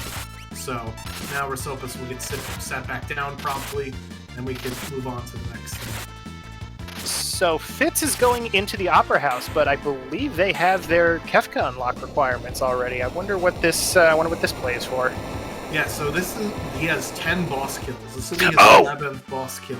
I probably would have done things a little different here, but again, I can understand going here to get my skill. Yes, yeah, that makes sense. Okay, that makes a lot more sense. I might have just gone through the rest of Magitech Facility as opposed to if I was planning on doing this anyway. Right, because there's your 2 bosses. But this, depending on, I don't know, this might be a little bit faster. We know that these enemies, but well, then he could do this and then go and deal with Atma, right? That, yeah, maybe not. Yeah, at the tough for me to you say. Are in the Magitech factory, right? The minecart ride and the boss is equivalent. It's basically equivalent to doing this. Yeah, you're right. It is right there. There is one more boss afterwards, which Fitz needs to do anyway. Oh boy. Oh my vanilla goddess. All right, so let's see what Gao has got. He's breaking out the wow. Oh, Swole Gao. That ain't bad at all. What's Gao's workout regimen? I mean, I guess living with wolves. Yeah, because usually Sword Tech 4 does not ignore defense, and those are numbers that you would expect out of Sword Tech 7 around 2000. Yeah. Honeydew does have a bunch of levels. I don't believe Sword Tech 4 gets bonus damage if the enemy is facing away, correct? No, that's only the fight command. Yeah. Or at least I think it is. Somebody who's smarter than me can. There are a couple. Refute me. There are a couple of other commands that I know work. I think throw. Oh goodness. So yeah, this is where Sword Tech 5 would have been nice, but he already had 4 queued up. Hopefully this takes out Goddess. There it is. Nice job. Crisis averted. Meanwhile, Nobody War's going after another Durgan. However, Sabin is still Cheech and Chonging it on the job over there. A little stoned action. Yeah, maybe it's not wearing off like the way he thought it would. Yeah, so he's so sorry. Petrify is a out of battle status, whereas some of the other ones like Slow and Sleep are in battle statuses. So yeah, a tent or a sleeping bag would also cure it outside of battle. Yep. But other than that, you're pretty limited. I might have even considered running back up to World of Ruin Narsh just to go drink out of a bucket real quick. Yeah. Well, that's a lot of this stuff, I'm saying that now, and I absolutely would have made this would not have done it. No, not in a race. I'm thinking about one thing, and any other idea is just impossible. All right, so this can get a little dicey here, Haydn and the Haydnites. Hopefully we get a Pearl proc, because Haydn is weak to Pearl and weak to Fire. So maybe like 2 or 3 more turns in this fight will end. The problem will be if we get a Confusion Claw, and here comes the proc. This should maybe do it. Interesting play. Honeydew had Control Celeste and used that control to stop the Confusion Claw user in the back. Still have to worry about that Zombie Claw, which thankfully blocked, but... Yeah, Illumina will block a lot of things. But yeah, really nice heads-up play that you mentioned. And there it is. There we go. And Nobody War found a tent in an item shop in Jador and is going to head right on into the tower at this point. Is just gonna go for the walk. Not gonna worry about trying to get that boss total. Absolutely. Agree with him here, 100%. Yep. The interesting thing is when you enter Kefka's Tower, you actually get all of your statuses cleared and you get full HP, but not full HP. Oh, is it stat? I thought it was just HP. I didn't know you get the status clear with it too. Yep. Good so to know. if you're dead, you will magically turn up alive just by jumping off of an airship. I don't know how that works. Is there a physicist in the chat, maybe? My guess is adrenaline. All right, so at 1:16-ish on the dot here, we are heading into final Kefka for Honey. Yeah, Honeydew showing off. Definitely way ahead of the other runners in this case. And a dabbing Yeti for our 12th and final boss here for Fitz, taking on the Toilet Atmos spot. Let's... I'm sorry, go ahead. Oh, I was just going to comment on the green cherry, but no, we got to start talking about this fight. A green cherry that doesn't unimp you and doesn't make Umaro green, it makes him red instead. Yeah, got it. Yes. All right, so this final Kefka fight, we do have Golem for tier 3 for calmness protection. We do have some instant death abilities I've seen. I am not sure if we have Siren or Mute for magic, and that will be a hurdle to overcome. I know at least Nobody War found a Siren somewhere, and considering how linear this seed is and how I think I think all of our runners have roughly the same tools, I believe Siren is in play. All right. So then we've got what we need for final Kefka. It's just a matter of execution here. And with the Atma weapon offering, this will be interesting to make Honeydew keep his Edgar at the highest amount of HP possible. The Atma weapon does its normal damage at full HP, and then every time you get hit and your HP comes off less and less, you'll actually do less damage. Yes, and contrary to what I believed when I was 12, having higher HP doesn't actually give you more damage, it just makes it so that it's harder to lose damage. Right, more HP gives you a better buffer between your current HP and your max HP. So break... There's a subtraction sign in the formula somewhere. Yep. Again, math, that's none of our business, really. Yeah, so Honey's got to be careful here, because if we kill the face after the long arm, then we are susceptible to a Quake counter, but it looks like he has done his homework and has taken out face before that balled up fist there. And allowing Locke to do the swing so as to kind of mitigate a little bit of the counterattack damage. Locke's in the back row versus Edgar in the front with no shield. Yeah, we don't want Edgar to... Yeah, because on this final fight, if your character dies, they get removed in favor of someone else. And we have not been leveling up our other characters, unlike in the vanilla game, where it gives you chances to level up all your characters because of story beats and forced, party composition. In Worlds Collide, we only want to use our top 4, and maybe a 5th if we get really lucky. Like, let's say a Go-Go at the end of the seed when we have Sword Tech unlocked or Blitz unlocked or something gnarly like that. But now we just want our final 4. Yeah, I think a high-level Go-Go might be the best character to pop in slot 5, but ending up with that at the end is pretty much just up to chance. Alright, so here comes the Atma Genji Glove offering. So that is doing around 16,000 per turn, but spread over a few targets here. Tiger is the one we want to take out first, and I don't know if we saw a Siren summon or a Mute yet. I believe Honeydew summoned Siren a moment ago, yeah. Okay. So there it is. Magic. Oh, never mind. Yeah, so Magic is not muted, so we're going to have to contend with that, but I still think Tiger is the most dangerous of these 3 targets that we have left. Yes, I want to say it's turn 3. Tiger uses Zombie Bite, which has a chance of turning a character just into a zombie right there. 0 HP, and they attack your party. Not a great situation to be in. Yeah. At least with an Atma weapon, 0 HP is a good thing. Oh, that's true, actually, yeah. With a Valiant Knife, that's a different story. Yeah, it's the opposite. That's when disaster happens, when you get zombie with your Valiant Knife user. But yeah, so we now have 2 left. We have tools and we have magic. I probably would have taken out magic first, right? Because he's really annoying, but got to be careful here because Edgar's going to have to heal himself back up. Again, no shield means he gets hit a little bit harder. Oh, hold on, Edgar. Yeah, I got bullied a little bit. I think he took 4 out of those 10. And got hit with flare immediately afterward. That's mean. Yeah, this is why we kill magic. A jerk. I hate how he gets the first attack, and it feels like it's haste 2 most of the time.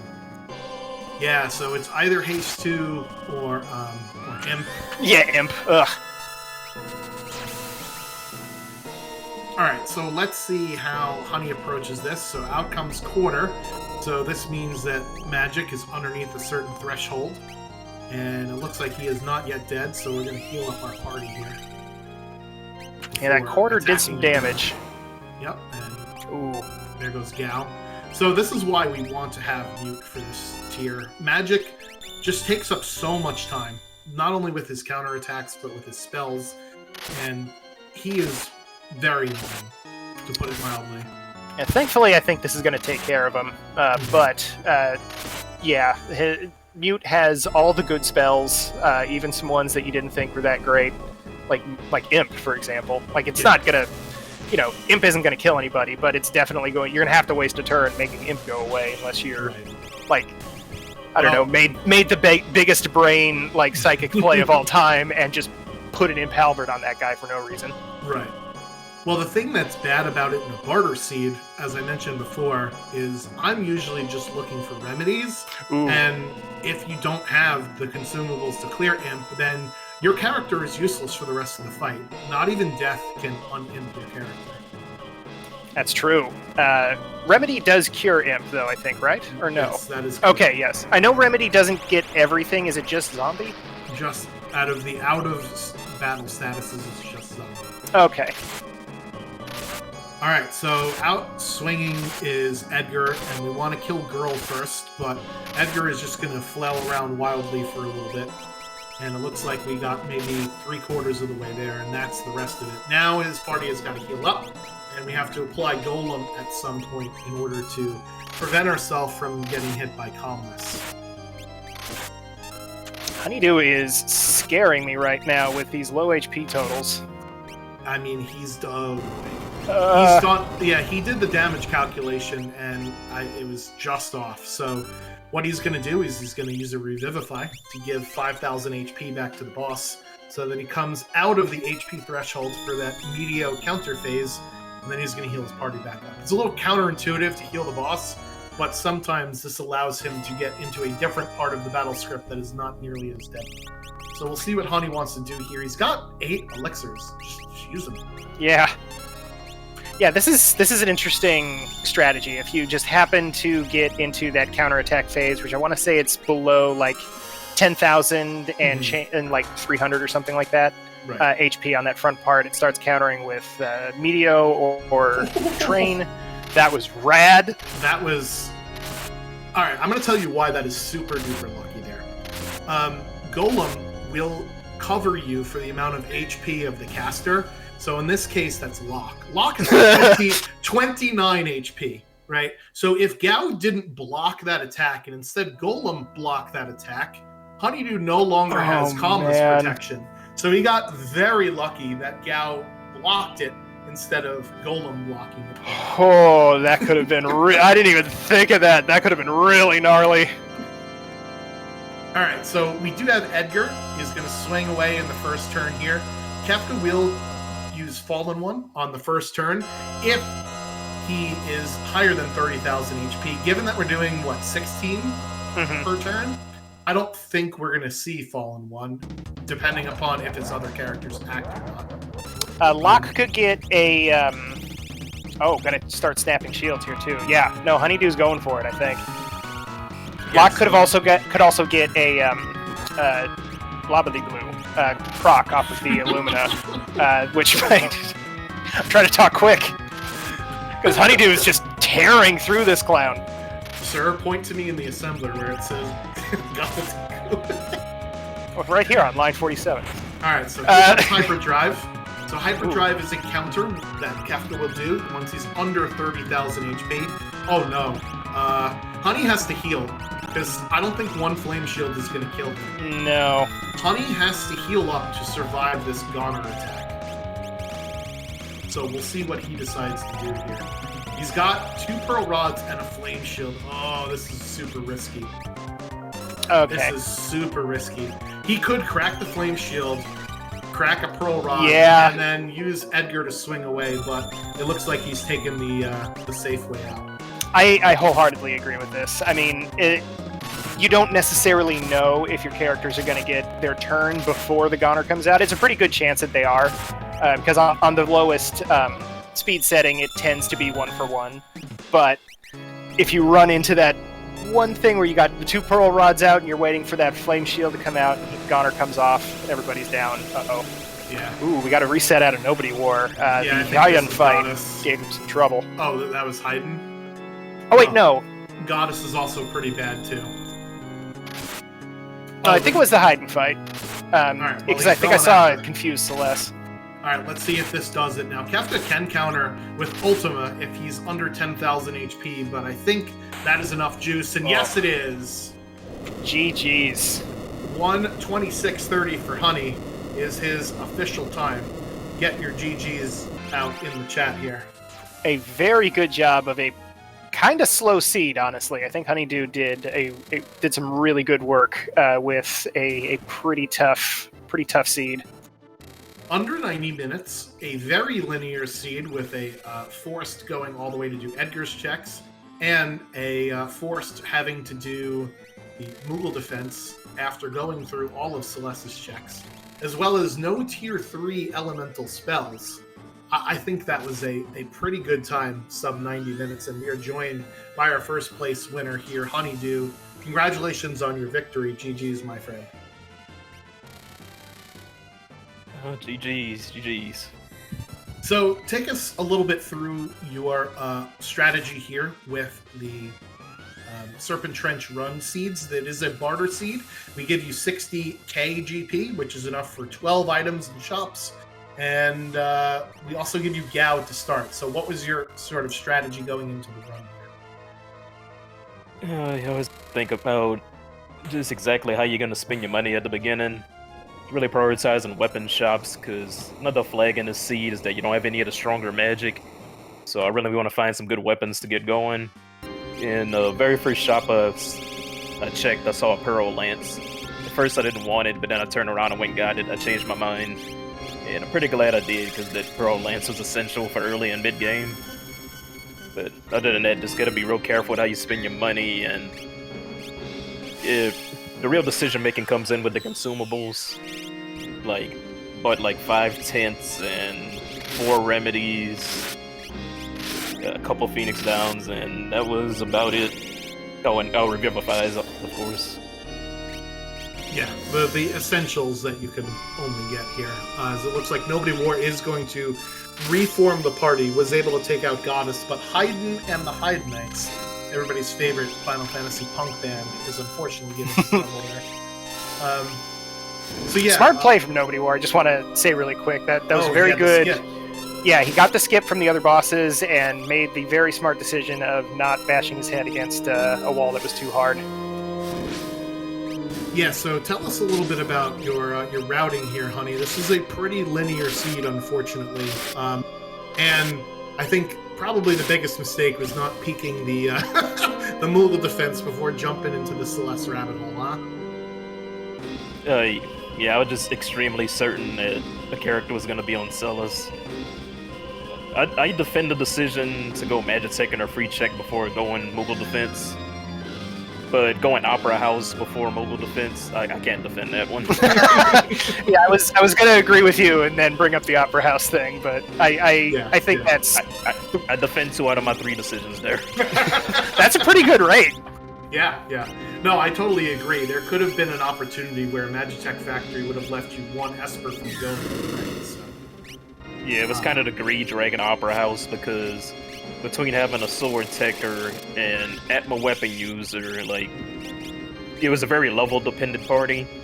So the levels at Opera House appealed to me more than, the Moogle defense. Mm-hmm. However, should have went Moogle defense was peekable, and right. Opera House ended up having level magics in it anyway, so I didn't get much power from it.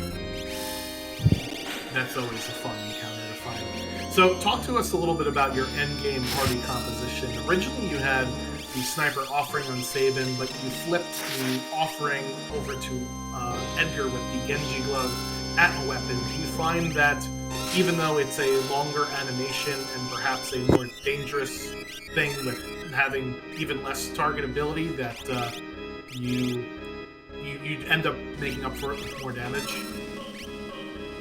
Yeah, I thought it was worth it. it had a lot of options to heal, had cure magic on every character, so you know, it wasn't gonna be too hard to babysit them. Would have been nice to have Vanish also, but you know, just having a cure magic was enough. Well, funny you say that. If you went to the Phoenix Cave, you would have found Phantom. But you certainly weren't doing that, now were you? Oh, nah. I mean, yeah, so go deeper into the routing. I was thinking about how to get the 12 bosses, like the whole seed. So as far as avoiding Phoenix Cave, like there's no boss in there. Right. And that's why I aggressively went Magitech, because I was like, okay, I'm gonna get 4 bosses in there. Ended up getting unlocked and a skip at the exact same time, so you know, that's a little bit accidentally clean. It's just that doing Toilet Atma instead of Opera would have been quicker for the 12. But you know, overall, at least I got the skip and unlock at the same time. But that's how I do these, all of these 12 boss flag sets a lot is, if I know I'm gonna be going for skip, I start prioritizing boss checks, even if they're a little bit slower. And like I might do stuff like Fun Baba, because that counts as 2 bosses, and you know, and pursue Abbott's Rock a bit more aggressively than normal. Just, you know, just grabbing bosses along the way. Right, right. Well, it also makes sense why everybody left Edgar for last, mostly here, as all 4 of our runners only had 4 characters after after 40 minutes. It was kind of brutal there, as One Free Fitz survives a full party quarter, followed by Edgar getting the smack knocked out of him. So he's heading up to tier 3 there. And nobody wants. I'm sorry. I was gonna say, if this was Ultros League, I would have I might have went Ancient Castle before Mount Colts. But since this is a 12 boss skip flag set, it's like Mount Colts has higher value because you get a boss while you're there. And Ancient Castle doesn't have a boss, so that's one way my routing diversion from Ultros League was because of the 12 boss thing. I went Mount Colts sooner than I would have. Yeah, that totally makes sense. So tell us a little bit about the end of your run here. It got very, very dicey very fast on tier 3 and then in Final Kefka as well. Yeah, wasn't too worried about tier 3. It's like, I had been weight shrinking, so I knew worst case scenario if I counted the HP wrong, which I did. He didn't have any. He didn't have any of his ATB stored up, so I just had to queue up a Revivify to throw at him. Like, you know, no big deal. Then I just, you know, recover, get my setup, and do my medial phase push. So that wasn't a problem. Get the lucky block to save your golem protection there. Oh yeah, that was a dirty move by him. Yeah, I think we might have been more worried about you on tier 3 than you were then, because when that physical attack came out, I didn't even realize that would have nullified the golem. Yeah.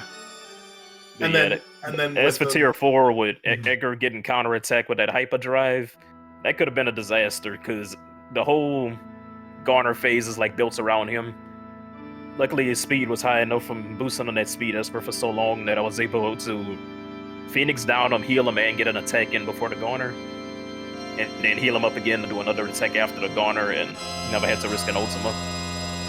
I think I just have one last question for you. What is Gao's diet workout plan? Because he was eating that Sword Tech 4.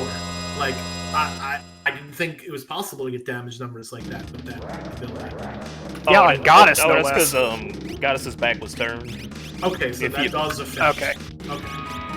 Yeah, I see it. It affects Sword Tech 4. It doesn't affect Sword Tech 7. Right. Because it ignores defense. Right. So it skips the over back. that whole thing. Interesting. Yeah. So it started out with Gao like to her left, because you know whichever side she has an arm raised, that's her back. So he did it, and she didn't counterattack, so she didn't turn around. Did it again. Like I was on standby with Go-Go to like try to force counterattacks with Go-Go to make her turn around, but just by sheer luck, she stayed facing Go-Go for the entire fight. So it was all back attacks all the time. If I would have tried to make Gao do a Sword Tech 4 on Kefka, that wouldn't have done no damage. Yeah. Okay. That makes sense. And I think that's it for One Free Fitz as well. Yeah, that was insane. That was 2 attacks from Edgar, I believe. Edgar just feasting on that experience egg from Tritalk. Oh, I missed the name. He was... Yeah, I mean, Fitz didn't get it until about 15 minutes in the seed. He still ended up with level, like, what, 48? Something like that? I think Edgar crested 50 right before the final boss. Yeah, so... I mean, sure, I guess Yeah, that's the difference in damage right there for sure. But yeah, I don't think I have any other questions. Tursman, do you have anything that I missed? It's no, I can't really think of anything. You're pretty thorough. Just GG's. That was an incredible run. Really liked watching it. Yeah, thank you guys. Thanks for hosting the race and thanks for commentating. Are you looking forward to the event coming up in a couple weeks as well? Oh yeah, I'm gonna try not to crash and burn. There we go. Watch out for those spells coming from behind your cart. I ain't scared of no blue shell. Oh no! Yeah. Look at that! I am. Quad frozen party for no more. That's fun. Anyway, thank you so much, Honey, for volunteering to be featured on Restream. Can't have the races without the runners either. And good luck, and hope to see you in the event sometime soon. Yeah, GG's to my opponents. I'll see you guys later. Thank you. Sounds good. All right, so we're bringing in one free Fitz, our runner-up here, who still has not stopped his timer. Sir, you finished. You know, I wanted to let it keep going. Oh, so. we're timing the ending of Final Fantasy VI. That's what we're Yeah, that's a tough time to deal with. Yeah, so let me hit pause because I did done in the room. So yeah, no, we got your official time, 1:36:20. So Serpent Trench, start with Gao, barter seed, 12 items for free essentially with the inventory we got. Give us a little insight as to what your strategy is with this particular track. Well, let's see. This is my first time playing it, so I can't say I have a well thought out strategy. I would say, I was like, okay, I'm going to be stingy. I'm going to hold out, and hopefully I find something crazy in a shop to buy, which I really didn't. And then beyond that, also, we started with Edgar, so it was like, oh, half price items that I can buy with no regrets. So that was kind of nice at the beginning. But I was just trying to really push the pace. I got a little aggressive with scaling, and then I got lucky or used Noise Blaster well on those junk enemies that got me caught up so I can kind of go from there. So that was kind of my plan, was to be aggressive, knowing that, there's fixed encounters in the trench. Kind of get caught up, although they were pretty bad this time around. Yeah, the encounters in both Imperial Camp and Serpent Trench were pretty awful. So you kind of had to grind outside if you really wanted to, which is. And then Opera House really later, wasn't any better. Yeah, none of them really had good stuff. So once I got off the ground, it was just kind of let's do fast stuff, and because we needed 7 characters and 10 espers, I was kind of more clearing stuff versus trying to take the fastest path, and I regret doing the stupid ancient castle for sure, because that was nothing. Yeah. As opposed to Locke had you're... faster checks available at that point, and so I took a gamble and it just didn't pay off. Yeah, but if you don't do it then it feels even worse coming back, right? And yeah, I can understand though that you usually want to follow the new character's checks, especially when we were looking for 12 bosses for Skip as well, and Ancient Castle doesn't offer a boss for us.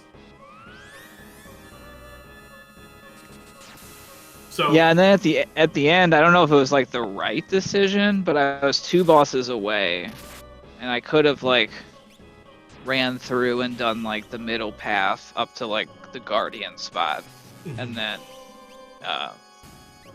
warped out or just continued going from there. But I kind of was like, no, I got Atma user, could use a little bit more levels. Opera House is kind of fast.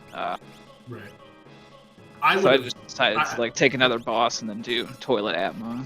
Yeah, I think Turdsman said that probably the ideal play would have been just keep going in Magitech Factory, right? Because there's too many bosses there.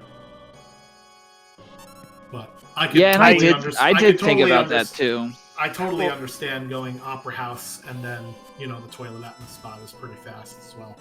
Well, and I had to come to that conclusion too. Like I thought that You at weren't first, like, playing oh, anything, you were okay, just he's thinking. right. Yeah. If I was actually playing, it would have been the first, like, oh, I need 2 more bosses. Oh, I could just do Opera House. I have plenty of warp stones. I can just zip through all that crap.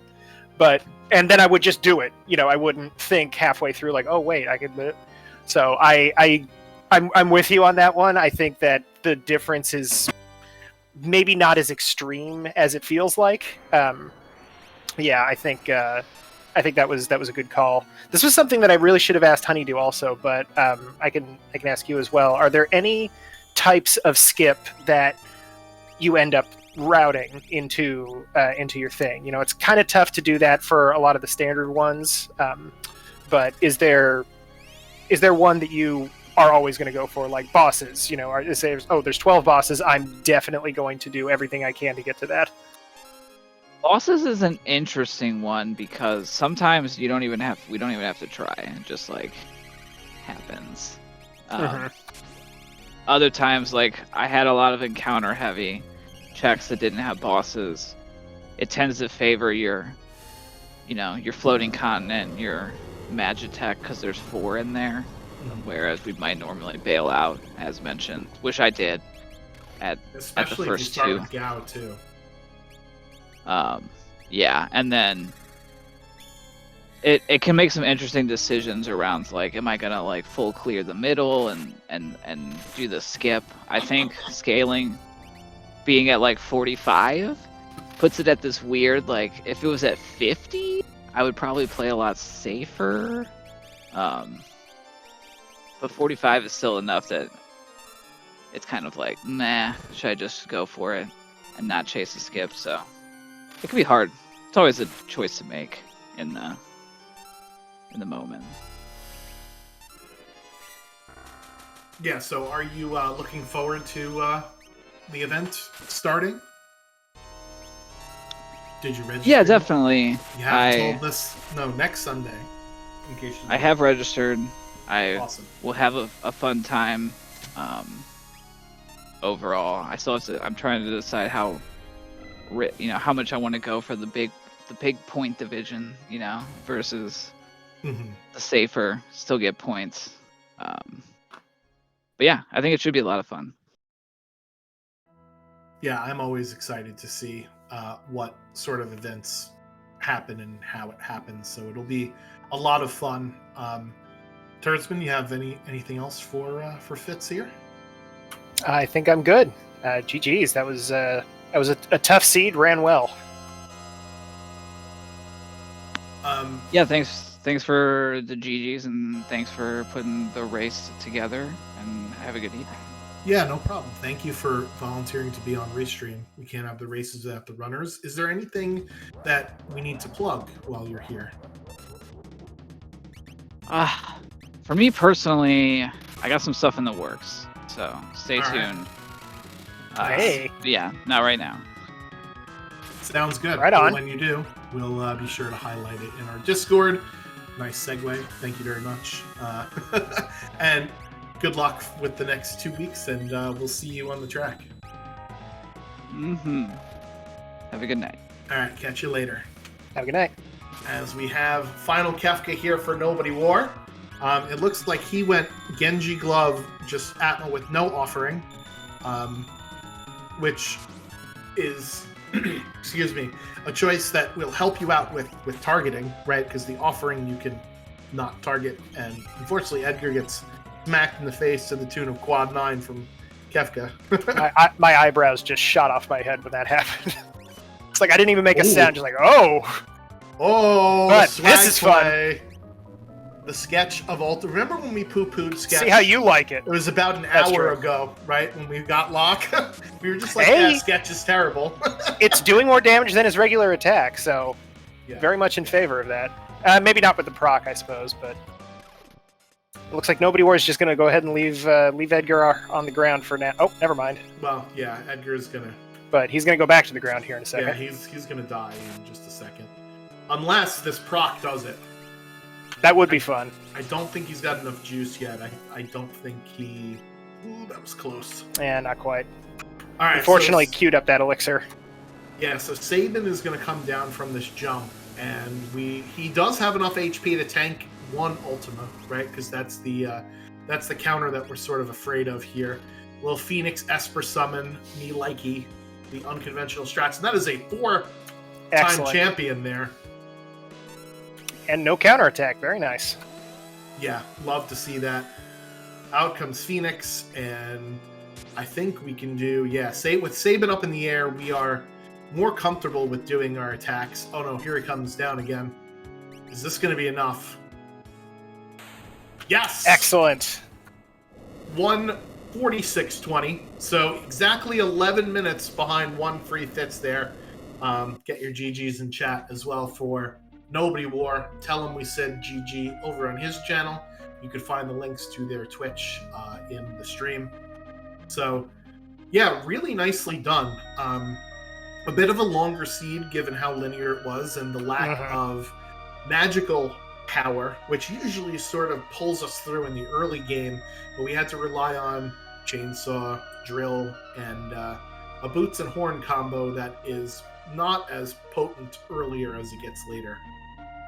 Yeah, definitely a seed that took some time to get started, which I think all of our runners sort of put up with, and then I think the middle is where a lot of this sort of shook out. Like Honeydew was just gradually pulling ahead of everybody in the middle, and just held on to that lead for the whole game. Yeah, I think it was a combination of, not losing party members in the terrible grind fights. And speaking of that, Nobody War has joined us in the booth. Nobody War, GG's. Congrats on finishing that seed. You can blame Turdsman. Sorry. How do you feel? I blame myself. No, but that was good. Yeah, there were a lot of encounters that were just not fun at all. Yeah. It happens. Serpent Trench, Moogle Charm off, Mount Cults. Yeah. It's just, what are you going to do? It was just, I didn't pay attention and I didn't count. Like, if I would have taken one more easy fight, I would have learned Fire 2 and Edgar would have been fine. Yeah, so that's one of the interesting things is usually when I take a grind fight or if I start grinding, I have a goal in mind, right? I would like to get to level X or I would like to learn spell Y, right? So I think, obviously, this is my mantra and I try and do that and sometimes fail depending upon what we get. But I think that's really a really good synopsis of just even one more grind fight at the beginning of your seed will snowball you to get much, much faster times towards the end. However, given how linear this seed was, everybody was sort of right on each other's heels until... Everybody got bingo? Yeah, we were all... Everybody was in the Ancient Castle at the same time. So it was a very exciting race to watch for sure. I think the main difference was you did Moogle defense before everybody else. Oh, okay. And well, so I was pretty Celeste linear when it came to character hunting at that point, and I saw Mog. It was all I could do.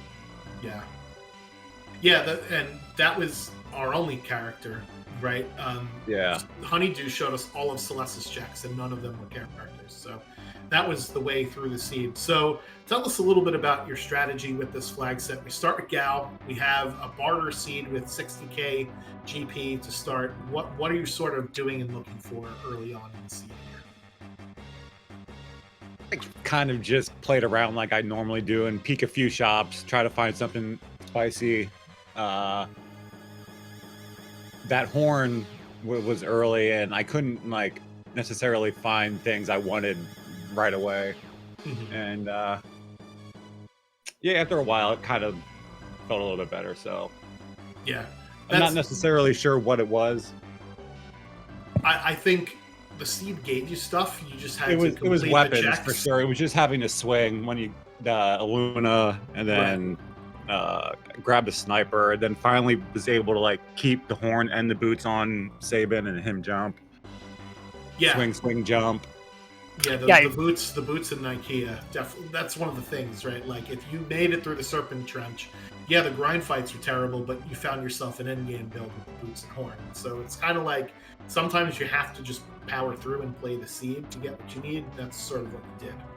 And that was kind of the issue, is that it was a lot of getting 50% of a build. You found a horn, you had Edgar, but you didn't really have a weapon for him, you didn't have boots. I was in the back of my head. Classroom, yeah. Oh man, you love and hate to see that one. Yeah, because everybody was searching high and low, found the Yeah, Gigantos, yeah. found the pugs, found everything. And Found, it I was think, right there both the whole PM time. stalkers. Yep. So we got to see the world tour of Monster in a Boxes, which is fun. But yeah. So and then during your final Kefka fight, there was really good usage of a lot of the tools that you had available to you. Tier 2 gave you a lot of trouble not having access to mute, but you pulled through with that very nicely by playing a little bit defensive, but then pouring it on when you had to take a shot. Yeah, my usually tier 2 strategy is to get out there as quick as possible, but that didn't happen. And if you don't mute, I just focus left. It's bad sometimes. I wasn't even getting that X zone off because I put this guy up into the sky, and yeah. After everybody chilled out for a bit, gotta thaw everybody out. That's when you're really hoping the for worst. I look forward to it, and it's like, that was a nightmare. Great. I could already tell by the way the seed was going up until this point. I'm like, what's gonna happen? What's it gonna be on tier 2? And it was a really nice heads up play as well. You bumped into Haydn. You said, I'm going to have to go ahead and figure out something for this. And then you ended up getting Skip, and you said, all right, I wasn't going to kill this last boss and then I wasn't going to force a skip by hunting bosses at that point, because I would have had to done Opera, then find another character and do another boss somewhere. It was just not going to happen. But I knew I'd go get it while I was getting to Final Kefka if I needed to emergency warp my butt out of there. Yep, really nice heads up play. Turdsman, do you have any other questions for I did want to ask if you could speak a little bit to your routing through Phoenix Cave, because I hadn't seen that before. I thought that was kind of... Oh, you don't curious take if damage on the party that fights the dragon. Okay, that makes sense. So it's not necessarily saving 5 seconds or anything like that. It's just I'm killing that dragon. Yeah, I want to kill the dragon and not take damage on spikes. Okay, that makes a lot of sense. It's just 2 more inputs. It's not hard. Yeah, it didn't seem it was to the point where I got a little confused. I was like, oh man, is that faster? Is this has he been sitting on this tech for 2 years? And I just... I mean, you did break the game once by using your unconventional route. We had to fix a bug with the Kefka Tower skip. I remember that was hilarious. Because at one point, if you had how there's 2 switches in Phoenix Cave? If you left your party on one of the 2 switches, and it's the same memory address as the one in KT, so you could actually only fight the side lanes, and then you'll get warped up to the final boss without taking out the 2 in the middle, because it thinks that you're holding down the switch in the middle lane, which is pretty hilarious. But we had to fix it. We had to fix that real fast. Yeah, that's a wide open window. But no, yeah. Other than that, just GG's. You did a great job. That was a tough seed. Made a lot. That was the thing, is you made a lot of correct decisions. It was just the random numbers got in your face and said no, which does happen sometimes. But you did a really good job. When I with play a bad all seed. the time, so I'm used to it. I might just I'm enjoying this. I wasn't gonna check any of these out until we got it going on the whole shebang with the Grand Prix. But this one was fun. I might have to check a few more of these out before I get started.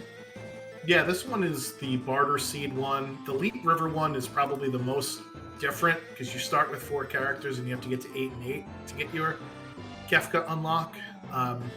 The Phantom Train one messes around with removing top spells. So basically, it was the seed that you just played with top spells. Weapon. Yeah.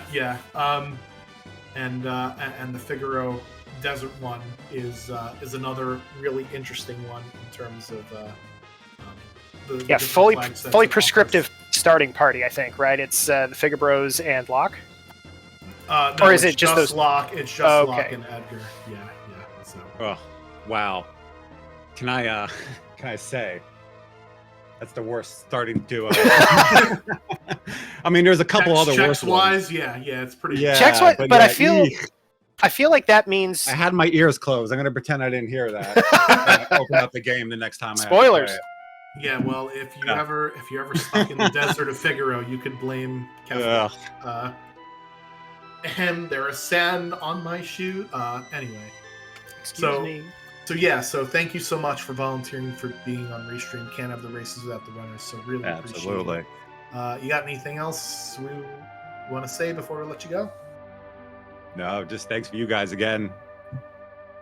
Awesome. Yeah, this was quite a fun race to commentate over, and hope you enjoyed playing it, and we'll catch you on the next one. Later, guys. All right, see ya. So yeah, Turdsman, we have the Kefka Grand Prix. Registration is open until July 21st. That's not this Sunday, but that's next Sunday. So if you're interested in joining an event in the Worlds Collide community, this is a great one to get started on. There's only 4 different flag sets, and there is a really cool catch-up mechanic of being able to use spells, or they're kind of like weapons, on the racers ahead of you during that week. So it'll be, I'm embracing the chaos of it. Yeah, I'm really excited for that aspect in particular. They're very creative. They utilize spells in the game, and that makes sense to what they do. And I keep relating them to Mario Kart items, forgetting that there's been an entire series of Final Fantasy based racing games that are not bad. I'm pretty sure the most recent one is pretty good. GP. Yeah, I mean, it's a mobile cash grab, but I will not go down that particular rabbit hole. It's the Diddy Kong Racing. If you no, I'm just kidding. another throwback. Yeah, there. that's. I kind of like that one, but I enjoyed that game. I also like bad games, so my opinion doesn't necessarily count. No, I'm sorry. I didn't mean to say that Diddy Kong Racing is a bad game. Yeah, I like it. I enjoy it as well. Anyway, opinions aside, I'm excited for the event. Yes. You got anything else to chat about, Turzman, before we go? No, I can't think of much. We do have some other events coming up. I know that there's the Gamers Against Suicide that's happening the first week of August. That Worlds Collide is going to be running two runs during that. There's one Friday evening, and then another one I want to say Monday morning. I'll put that in the calendar. I forgot That's pretty excited about that one, and it's the only one I can think of off the top of my head. Yeah, we're in the organizing stage for a couple of other ones, I think. Yeah. So, TBD, we'll have our people talk to your people, and we'll hammer out a contract and negotiate and all that. Anyway, so yeah, this has been real fun. Thank you, Turzman, for volunteering to do commentary. Of course. My voice really appreciates you, as I feel like I'm starting to get sick now, which is not good. Uh-oh. Yeah, So always happy to commentate with a very smart Worlds Collide player.